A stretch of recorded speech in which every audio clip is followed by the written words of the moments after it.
আমজাদ দিবসে কই পালন করব।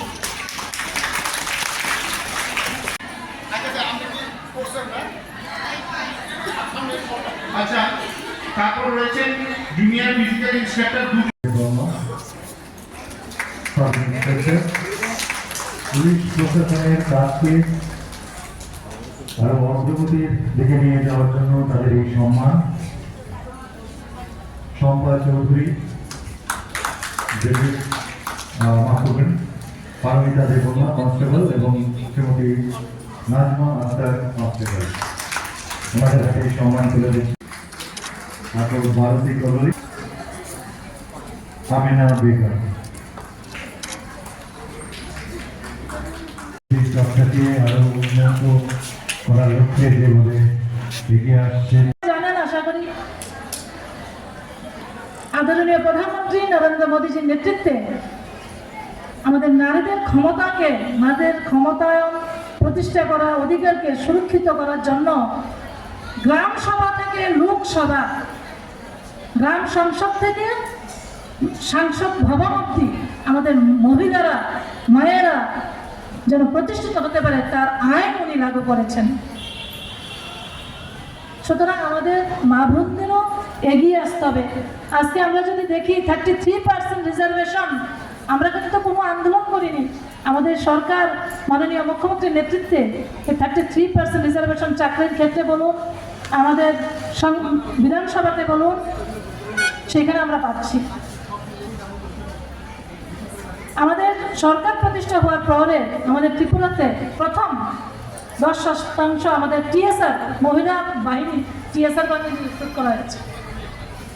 সুতরাং আমাদের এই মোদীজি বলতে হয়, নরেন্দ্র মোদীজি অনুভব করেছেন যে ভারতবর্ষের মা বোনদেরকে যদি আমরা জাগ্রত না করতে পারি, তাদের অর্থনৈতিকভাবে, সামাজিকভাবে, রাজনৈতিকভাবে, সাংস্কৃতিক জগতে যদি আমরা প্রতিষ্ঠা না করতে পারি, আমাদের এই ভারতবর্ষকে বিকশিত ভারতবর্ষ আমরা করতে পারবো না, আত্মনির্ভর ভারতবর্ষ আমরা করতে পারবো না।